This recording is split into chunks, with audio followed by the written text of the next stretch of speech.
morning, everyone. Guess what? It's time to do another open house. Good morning, everybody. Josh Ezell, Breakthrough Real Estate and Property Management. Hope you're having a fantastic week. Today we're talking about open houses again because it is time to do another one.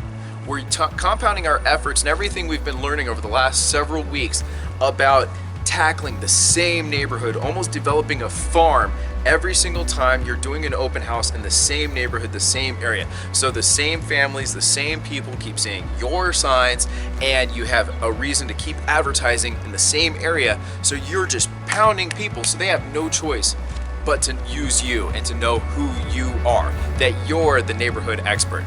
So plan your open house, do it in the same neighborhood you did your last one in.